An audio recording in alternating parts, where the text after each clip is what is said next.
ഇല്ലല്ലേ? ഞാനിപ്പോൾ ഇങ്ങനെ ഒരു പ്രസ് മീറ്റ് വിളിച്ച് ചേർത്തത് കഴിഞ്ഞ 1.5 മാസം മുമ്പ് ഹരീഷ് കണാരൻ നടത്തിയ ഒരു പ്രസ്താവന, അത് എനിക്കും എൻ്റെ കുടുംബത്തിനും നേരിട്ട ഒരുപാട് വിഷമങ്ങൾ ഇന്നും തുടരുന്നത് കൊണ്ടുമാണ്. ഇന്നലെ പോലും എൻ്റെ പേജിൻ്റെ ഇടയിൽ വന്ന് ഞാൻ എന്തിട്ടാലും അതിനിടയിൽ വന്ന് ഒരുപാട് അനാവശ്യ കമൻറ്റുകൾ ഇങ്ങനെ വന്നുകൊണ്ടേയിരിക്കുകയാണ്. ഞാൻ പ്രതികരിക്കേണ്ടെന്ന് തീരുമാനിച്ചിരുന്ന ആളാണ്. ഞാൻ എൻ്റെ സിനിമ റിലീസ് കഴിഞ്ഞ് പ്രതികരിക്കാമെന്നൊക്കെ ആലോചിച്ചിരുന്നതാണ്. പക്ഷെ ഓരോ ദിവസം വൈകും തോറും ഇതിങ്ങനെ വഷളായിക്കൊണ്ടിരിക്കുകയാണ്. അപ്പോൾ ഇനി എനിക്ക് പിടിച്ചു നിൽക്കാൻ പറ്റുമെന്ന് തോന്നിയില്ല. അതുകൊണ്ട് എൻ്റെ കാര്യങ്ങൾ നിങ്ങളെയൊക്കെ അറിയിക്കാൻ വേണ്ടിയാണ് ഞാൻ ഇന്നിങ്ങനെ ഒരു പത്രസമ്മേളനം വിളിച്ചു വരുത്തിയിരിക്കുന്നത്. അദ്ദേഹം ആരോപിച്ചത് അദ്ദേഹത്തിൻ്റെ ഇന്ന് ഞാൻ 20 ലക്ഷം രൂപ കടമായി വാങ്ങുകയും ആ കടം മേടിച്ച തുക തിരിച്ചു വാങ്ങിയതിൻ്റെ പേരിൽ പുള്ളിയെ ഏറം സിനിമയിൽ നിന്ന് വരെ പുറത്താക്കി എന്നൊരു ആരോപണമാണ് പുള്ളി ആദ്യം ഉന്നയിച്ചത്. ശരിക്കും ഏറം സിനിമയിൽ സംഭവിച്ചെന്താന്ന് വെച്ചാൽ അതൊരു വലിയ സിനിമയായിരുന്നു. അത് എല്ലാവർക്കും അറിയാവുന്നതാണ്. അതിലൊരു ക്യാരക്ടറുകൾക്ക് ആർട്ടിസ്റ്റുകൾക്ക് കൊടുക്കുന്നതിനേക്കാൾ കൂടുതൽ ആ സിനിമയുടെ ടെക്നിക്കൽ സൈഡിൽ ചിലവാക്കേണ്ടി വന്ന ഒരു വലിയ സിനിമയാണ് ഏറം. അതിൻ്റെ പ്രൊജക്ട് ഡിസൈനറായിരുന്നു ഞാൻ. ആ സിനിമയിൽ അഭിനയിച്ച എല്ലാ ആർട്ടിസ്റ്റുകളും ഇപ്പം നിങ്ങൾക്കറിയാം, ഇപ്പം ജഗദീഷ് ചേട്ടനുണ്ട്, സുരഭി ഉണ്ട്, ഇന്ദ്രൻ ചേട്ടനുണ്ട്, അങ്ങനെ ഒരുപാട് വലിയ വലിയ കലാകാരന്മാർ അഭിനയിച്ചൊരു പടമാണ്. ആ സിനിമയ്ക്ക് നമുക്കൊരു വലിയൊരു റെമ്യൂണറേഷൻ ആർക്കും കൊടുക്കാൻ പറ്റുന്നൊരു പടമായിരുന്നില്ല. കാര്യം നമുക്ക് സിനിമയ്ക്ക് ഒരുപാട് പൈസ മുടക്കേണ്ടത്, ടെക്നിക്കൽ സൈഡിൽ മുടക്കേണ്ടത് കൊണ്ട് നമുക്ക് ആർട്ടിസ്റ്റുകൾക്കൊന്നും അധികം പൈസ കൊടുക്കാൻ പറ്റില്ല. ഇതൊക്കെ അവരോട് ഞങ്ങൾ മുൻകൂർ സംസാരിച്ചുകൊണ്ട് തന്നെയാണ് ഓരോ ആർട്ടിസ്റ്റുകളെ അതിനകത്തോട്ട് ഫിക്സ് ചെയ്തത്. ഇപ്പോൾ ഈ പണ്ട് മുതൽ ഇങ്ങോട്ടുള്ള എല്ലാ ആർട്ടിസ്റ്റുകളെയും നമുക്ക് നോക്കാം. ഒരു നല്ലൊരു കഥാപാത്രം കിട്ടുമ്പോൾ, ചിലപ്പോൾ ഒരു നല്ലൊരു സിനിമയുടെ ഭാഗമായി മാറാൻ ശ്രമിക്കുമ്പോൾ അവരവിടെ ശമ്പളത്തിൻ്റെ പേരിൽ തർക്കിക്കാനൊന്നും പോകാറില്ല. അവർ ആ സിനിമയായിട്ട് ചേർന്ന് മുമ്പോട്ട് പോകാനാണ് ചെയ്തത്. അങ്ങനെയാണ് ഈ പടത്തിലും എല്ലാ ആർട്ടിസ്റ്റുകളും നമ്മളോട് സഹകരിച്ചത്. ഹരീഷ് കണാറിന് 50 ദിവസമായിരുന്നു ആ സിനിമയിലോട്ട് എനിക്ക് ആവശ്യം. ഹരീഷ് കണാറിന് 50 ദിവസം ഡേറ്റ് അയച്ചു കൊടുക്കുകയും 5 ലക്ഷം രൂപയെ നമുക്ക് ശമ്പളം തരാനുള്ളൂ എന്ന് അറിയിച്ചപ്പോൾ അദ്ദേഹത്തിൻ്റെ അത് പോരാ, ഒരു മിനിമം ഒരു 15 ലക്ഷമെങ്കിലും വേണം എന്നാവശ്യപ്പെട്ടതിൻ്റെ അടിസ്ഥാനത്തിൽ പ്രൊഡ്യൂസറാണ് അദ്ദേഹത്തിനെ ആ സിനിമയിൽ നിന്ന് മാറ്റിയത്. ഡോക്ടർ സക്കറിയ തോമസ് എന്ന് പറഞ്ഞ പ്രൊഡ്യൂസറാണ് അദ്ദേഹത്തെ ആ സിനിമയിൽ നിന്ന് മാറ്റിയിട്ട് പകരം നമ്മുടെ ഇതിൽ വരാൻ പറ്റുന്ന ഒരു ആർട്ടിസ്റ്റിനെ കൊണ്ടുപോകാ എന്ന് ഡയറക്ടറോട് പറയുകയും, ഡയറക്ടർ എന്നിട്ട് പ്രൊഡ്യൂസറോട് പറയും ഞാനൊന്ന് പുള്ളിയെ വിളിച്ച് സംസാരിക്കട്ടെ, എനിക്ക് കുഞ്ഞിരാമായണം പോലുള്ള ബന്ധമാണ് അയാളുമായിട്ടെന്ന് പറഞ്ഞിട്ട് ഡയറക്ടർ അന്ന് രാത്രി പല പ്രാവശ്യം വിളിച്ചിട്ട് ഇദ്ദേഹം ഫോൺ എടുത്തില്ല. അതിൻ്റെ അടിസ്ഥാനത്തിലാണ് പുള്ളിക്ക് ആ പടം നഷ്ടപ്പെട്ടതും മറ്റൊരു ആർട്ടിസ്റ്റിനെ ആ പടത്തിലോട്ട് കാസ്റ്റ് ചെയ്തു. ഇനി നിങ്ങൾക്ക് ചോദിക്കാനുള്ളതെല്ലാം ചോദിക്കാം.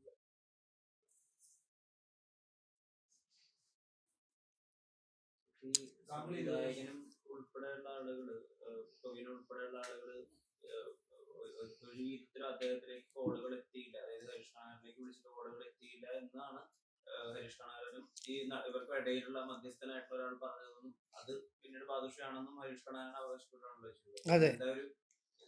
ഫാക്ച്വൽ ആയിട്ട് നമുക്ക് ഇതിനെ എങ്ങനെ തെളിയിക്കാം? നിങ്ങൾക്ക് ഡയറക്ടറോട് ചോദിക്കാമല്ലോ. ഞാനിപ്പോൾ പറഞ്ഞ കാര്യങ്ങൾ നിങ്ങൾക്ക് ഡയറക്ടറോട് ചോദിക്കാം. പ്രവീണൊക്കെ ചിലപ്പോൾ അറിവുണ്ടാവില്ല, പ്രവീണായിട്ട് നമ്മൾ ഡിസ്കസ് ചെയ്തിട്ടില്ല. ഡയറക്ടറോടും പ്രൊഡ്യൂസറോടും നിങ്ങൾക്ക് കമ്മ്യൂണിക്കേറ്റ് ചെയ്യാമല്ലോ. അവർ പറയട്ടെ, അങ്ങനെ ഒരു സംഭവം ഉണ്ടായിട്ടില്ലെങ്കിൽ അവർ പറയട്ടെ.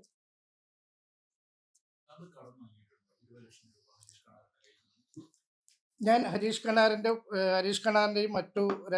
വേറെ രണ്ട് നടന്മാരുടെയും ഡേറ്റുകൾ മാനേജ് ചെയ്തിട്ടുള്ള ഒരാളാണ്.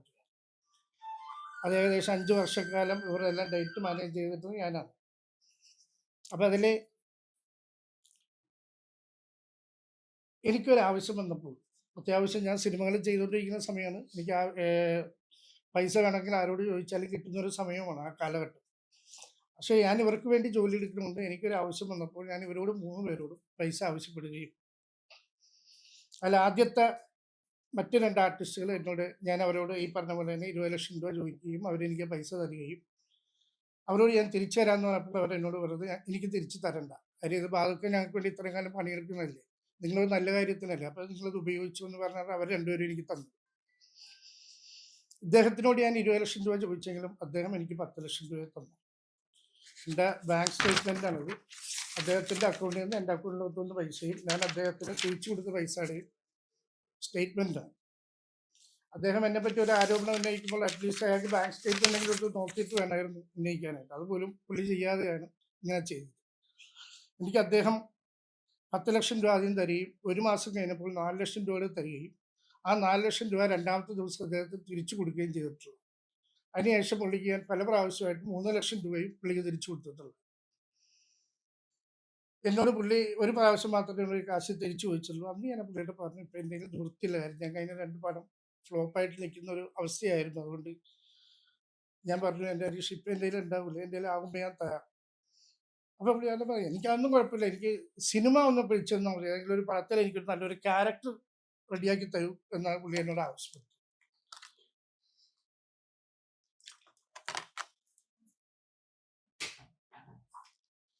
അപ്പോൾ 20 ലക്ഷം രൂപ ഞാൻ അയാളുടെ നിന്ന് വാങ്ങിക്കുമെന്ന് പറയുന്നത് അയാൾ പച്ചക്കള്ളമാണ് പറഞ്ഞാൽ നമുക്ക് ഇതിൽ നിന്ന് പോകും. ഞാൻ അതിൻ്റെ സ്റ്റേറ്റ്മെൻ്റ് എല്ലാം എടുത്ത് വെച്ചിട്ടുണ്ട്. പിന്നെ 5 വർഷം ഞാൻ അയാളുടെ കൂടെ വർക്ക് ചെയ്തു, അയാൾക്ക് വേണ്ടി വർക്ക് ചെയ്ത പടങ്ങളാണ് ഇത്. ഏകദേശം 72 സിനിമയോളം അയാൾക്ക് വേണ്ടി ഞാൻ പണിയെടുത്തിട്ടുണ്ട്. അയാളുടെ വെച്ച് ഞാൻ ചെയ്ത പടങ്ങളുടെയും ഞാൻ അയാൾക്ക് വേണ്ടി ഡേറ്റുകൾ എടുത്ത് സിനിമകളുടെയും ലിസ്റ്റാണ്. ഏകദേശം 72 സിനിമകളുണ്ട്. ഈ 72 സിനിമകൾ ഞാൻ അയാൾക്ക് വേണ്ടി വർക്ക് ചെയ്യുമ്പോൾ അയാൾക്ക് എനിക്ക് എന്ത് ശമ്പളം അയാൾ തരണം? അയാളോട് ചോദിക്കും, അയാൾ ബാദുഷാക്ക് പണിയെടുത്തതിന് എന്തെങ്കിലും കൊടുത്തിട്ടുണ്ടോ എന്ന് ചോദിച്ചു. 100 രൂപയെങ്കിലും തന്നിട്ടുണ്ടോ, സന്തോഷത്തോടു കൂടി തന്നിട്ടുണ്ടോ എന്ന് ചോദിച്ചു. അപ്പം ഞാൻ അയാൾക്ക് വേണ്ടി ഇത്രയും കാലം പണിയെടുത്തത് വെറുതെ ആയിരുന്നു. നമ്മൾ ചോദിക്കാത്തത് നമ്മുടെ മര്യാദ. ഒരാൾ പണിയെടുക്കുമ്പോൾ അയാൾക്ക് നമ്മൾ കൊടുക്കേണ്ട ഒരു മര്യാദ നമുക്കുണ്ടല്ലോ. നമ്മൾ ആ സമയത്തുള്ള സൗഹൃദവും കാര്യങ്ങളൊക്കെ കൊണ്ട് നമ്മൾ അയാളോട് പൈസ ആവശ്യപ്പെട്ടില്ല എന്നുള്ളത് സത്യമാണ്. പക്ഷെ മറ്റുള്ള 2 ആർട്ടിസ്റ്റ് കാണിച്ച ആ ഒരു കരുണ പോലും പുള്ളി ഇങ്ങോട്ട് കാണിച്ചില്ല. 1 രൂപ പോലും എനിക്ക് പണിയെടുത്തിന് തന്നിട്ടില്ല. 5 വർഷം ഞാൻ അയാൾക്ക് വേണ്ടി പണിയെടുത്തു. 5 വർഷം അയാളെ കൊണ്ട് 72 സിനിമയോളം ഞാൻ അയാൾക്ക് കൂടി വർക്ക് ചെയ്തു. പണിയെടുത്ത അയാൾക്ക് വേണ്ടി പണിയെടുത്ത ഡേറ്റ് മേടിക്കുക. അത് തന്നെ പുള്ളിയുടെ ഇൻ്റർവ്യൂ തന്നെ പുള്ളി പറയുന്നുണ്ടല്ലോ, പുള്ളിയുടെ ജീവിതത്തിൽ ഒരു അടുക്കവും ചിട്ടയൊക്കെ വന്നത് ബാദുക്ക കൂടെ വന്നതിന് ശേഷമാണെന്ന് അയാൾ പച്ചയായിട്ട് പറഞ്ഞിട്ടുണ്ട്.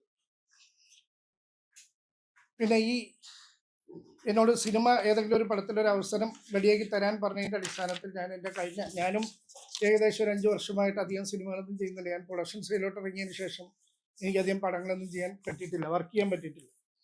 ഇതിൽ അങ്ങനെ വർക്ക് ചെയ്ത 3 സിനിമകൾ ഇതൊക്കെയുള്ളൂ. ഒന്ന് ഈ ARM, അതിലും അദ്ദേഹത്തിനെ വിളിച്ചാണ്.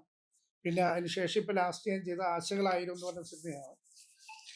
അതിൽ അതിൻ്റെ ഡയറക്ടർ പ്രജിത്തും അതിൻ്റെ റൈറ്റർ ജൂഡ് ആൻ്റണിയും അതിൻ്റെ നിർമ്മാതാവ് കൃഷ്ണമൂർത്തി സാറും എല്ലാവരും കൂടി ക്യാരക്ടറുകൾ തീരുമാനിച്ചുകൊണ്ടിരിക്കുന്ന ഒരു സമയത്ത് ഞാൻ ഒരു ആവശ്യം മാത്രമേ ഒരാൾ ആവശ്യപ്പെട്ടുള്ളൂ, ഹരീഷ് കണാറിൻ്റെ ഒരു ക്യാരക്ടർ എന്തായാലും നമ്മുടെ സിനിമയിൽ കൊടുക്കണം.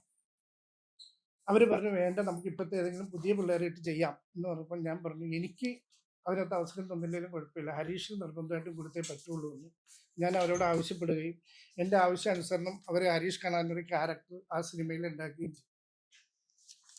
പക്ഷേ എന്തോ നിർഭാഗ്യവശാൽ ഒരു കോമ്പിനേഷൻ വരേണ്ട ആർട്ടിസ്റ്റ് ആദ്യം വെച്ചിരുന്ന സ്റ്റാർ മാറുകയും രണ്ടാമത് പുതിയൊരു സ്റ്റാർ വന്നപ്പോൾ ഡേറ്റുകൾ അങ്ങോട്ടും ഇങ്ങോട്ടും മാറുകയും ചെയ്തപ്പോൾ ഇദ്ദേഹത്തിന് അഭിനയിക്കാൻ പറ്റില്ല. കാര്യം ഇദ്ദേഹം സ്റ്റേജ് പ്രോഗ്രാമുമായിട്ട് ഓസ്ട്രേലിയയിൽ പോയിരിക്കുകയാണ്. ഓസ്ട്രേലിയയിലോട്ട് എൻ്റെ കൂടെ വർക്ക് ചെയ്യുന്ന പിള്ളേർ വിളിച്ച് ഇന്ന പോലെയാണ് സംഭവം, നിങ്ങൾക്ക് എങ്ങനെയെങ്കിലും വരാൻ പറ്റുമോ എന്ന് ചോദിച്ചപ്പോൾ പറഞ്ഞത്, ഞാൻ വന്നിട്ട് എൻ്റെ സമയത്ത് നിങ്ങൾ ഷൂട്ട് ചെയ്താൽ മതി എന്നാണ് അദ്ദേഹം ആവശ്യപ്പെട്ടത്. അദ്ദേഹത്തിന് പകരം വേറെ ആളെ വെച്ചപ്പോൾ അത് ഷൂട്ട് ചെയ്ത് കിട്ടും. അപ്പം ഞാൻ അദ്ദേഹത്തിന് അവസരങ്ങൾ കൊടുക്കുന്നില്ല എന്ന് പറയുന്നതിൽ എന്താണ് കഴമ്പുള്ളത്?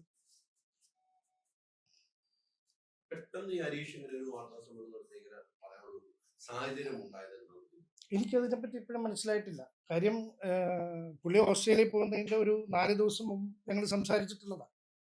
എല്ലാ ദിവസവും മിക്ക ദിവസവും ഫോണിലൂടെ കാര്യങ്ങളൊക്കെ സംസാരിക്കുന്ന ആൾക്കാരാണ്. എന്താണ് പെട്ടെന്ന് അങ്ങനെ ഒരു ചേതോവികാരം എന്ന് എനിക്ക് മനസ്സിലാകുന്നില്ല. ഇനി പുള്ളിക്ക് ഇങ്ങനെ തോന്നിയിട്ടാണോ? കുറേ നാളായില്ല പുള്ളീനെ ആൾക്കാരൊക്കെ കണ്ടിട്ട്. പുള്ളിക്ക് അതുകൊണ്ട് ഒരു തിരിച്ചുവരവ് ആഗ്രഹിക്കുന്നു, പുള്ളീനെ ഒന്ന് ഓർക്കാൻ വേണ്ടി അല്ലെങ്കിൽ ഒരു പരിപാടി നടത്തിയതായി കൊടുത്തില്ലല്ലോ.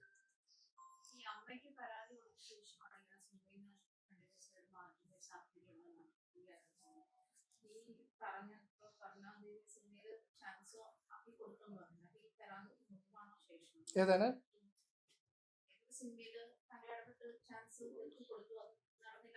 അതെ, അതിപ്പോൾ ലാസ്റ്റ് ഇപ്പം ഈ ആരോപണം ഉന്നയിക്കുന്നതിന് തൊട്ട് മുമ്പാണ് ഇത്. ആരോപണം ഉന്നയിക്കുന്നതിന് 1 മാസം മുമ്പാണ് ഞാൻ ഇദ്ദേഹത്തിന് ഈ പടത്തിൽ വേഷം വാങ്ങിച്ചു കൊടുക്കുന്നത്. പക്ഷെ പുള്ളിക്ക് അഭിനയിക്കാൻ പറ്റില്ല. പുള്ളി അവിടെ സ്റ്റേജ് പ്രോഗ്രാമിന് പോയി, ഡേറ്റ് അങ്ങോട്ടും ഇങ്ങോട്ടും മാറിയപ്പോൾ പുള്ളിക്ക് അഭിനയിക്കാൻ പറ്റില്ല.